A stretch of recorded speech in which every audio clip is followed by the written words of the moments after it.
For National Poetry Month, I wanted to start with a poem called Listen to the Peopl by Stephen Vincent Benet. It was written for Independence Day 1941. It's a lengthy poem, so I'm not going to read all of it today, but I wanted to share some of it.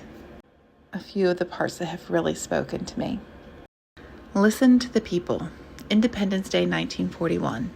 Narrator. This is Independence Day, 4th of July, the day we mean to keep, whatever happens and whatever falls out of the sky.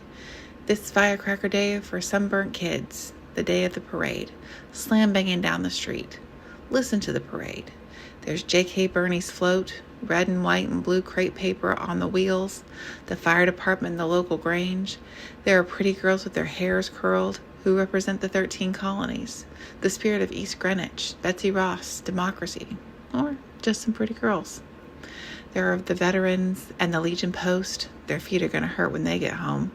The band, the flag, the band, the usual crowd, good-humored, watching, hot, silent a second as the flag goes by, kidding the local cop and eating popsicles. Afterwards, there'll be some ice cream and fireworks and a speech by somebody the Honorable Who. The lovers will pair off in the kind of dark, and Tessie Jones, our honor graduate, will read the Declaration. That's how it is. It's always been that way. That's our 4th of July through war and peace. That is our 4th of July. And a lean farmer on a stony farm came home from mowing, buttoned up his shirt, and walked 10 miles to town, musket in hand. He didn't know the sky was falling down, and it may be he didn't know so much, but people oughtn't be pushed around by kings or any such. A workman in the city dropped his tools. An ordinary small-town kind of man found himself standing in the April sun, one of a ragged line, against the skilled professionals of war, the matchless infantry who could not fail, not for profit, not to conquer worlds, not for the pomp or the heroic tale, but first and principally, since he was sore, they could do things in quite a bit of places. They shouldn't do them here, in Lexington. He looked around and saw his neighbors' faces. An angry voice. "Disperse, ye villains! Damn you, why don't you disperse?" A calm voice. "Stand your ground, men. Don't fire unless fired upon. But if they mean to have a war, let it begin here." Narrator resuming.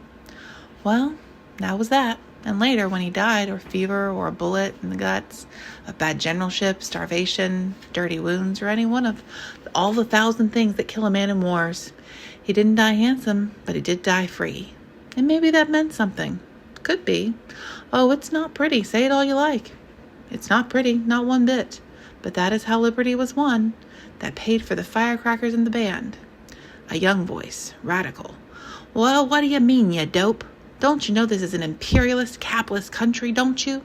Don't you know it's all done with mirrors and the bosses get the gravy, don't you? Suppose some old guy with chin whiskers did get his pants shot off at a place called Lexington. What does it mean to me?" An older voice, conservative. "My dear fellow, I myself am a son of a son of a son of the American Revolution, but I can only view the present situation with the gravest alarm, because we are rapidly drifting into a dictatorship. And it isn't my kind of dictatorship, what's more. The Constitution is dead, and the labor doesn't know its place. And then there's all the gold buried at Fort Knox, and the taxes. Why? What's the use of the self-defense contract if you can't make money out of your country? Things are bad. Things are very bad. Already my Aunt Emmeline has had to shoot her 3rd footman. He broke his leg passing cocktails. It was really a kindness. And if you let the working classes buy coal, they'll only fill it with bathtubs. Don't you realize the gravity of the situation, don't you? Won't you hide your head in a bucket and telegraph your congressman opposing everything possible, including peace and war?" A totalitarian voice, persuasive. "My worthy American listeners, I'm giving you one more chance. Don't you know that we're completely invincible, don't you? Won't you just admit that we are the wave of the future, won't you?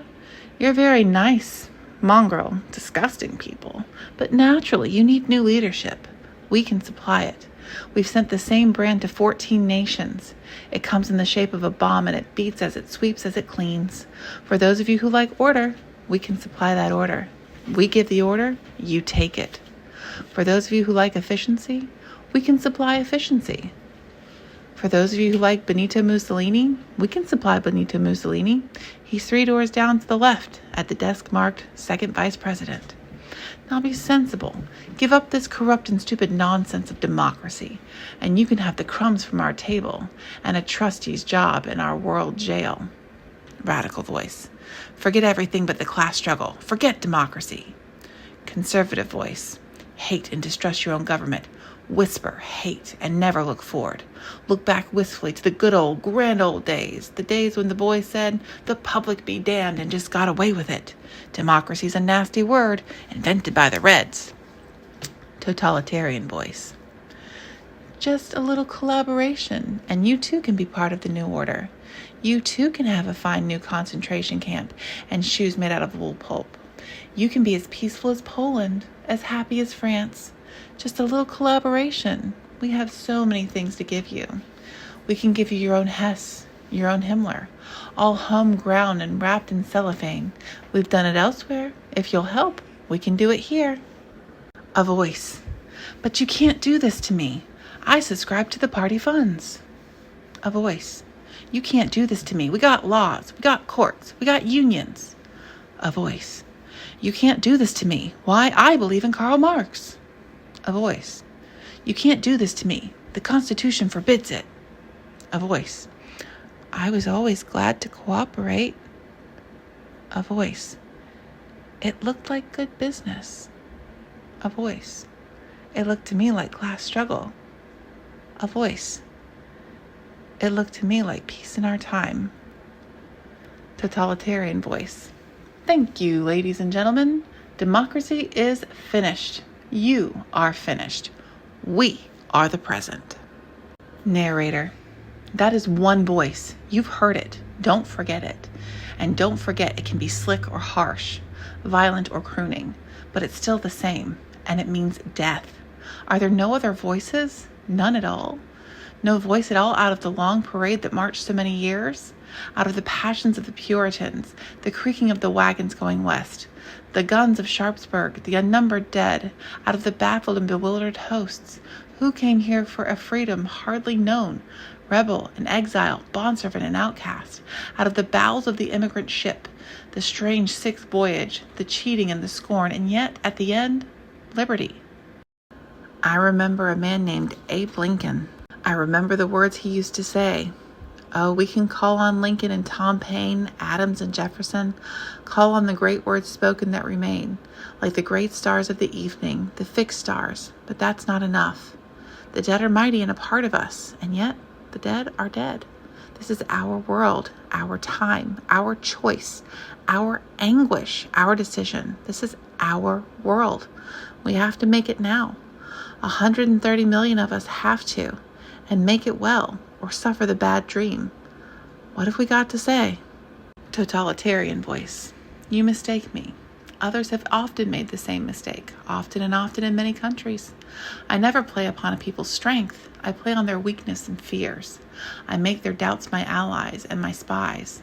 I have the most convincing mask of peace, painted by experts, for one kind of succor, and for another I'm a businessman, straight from the shoulder, talking trade and markets, and much misunderstood.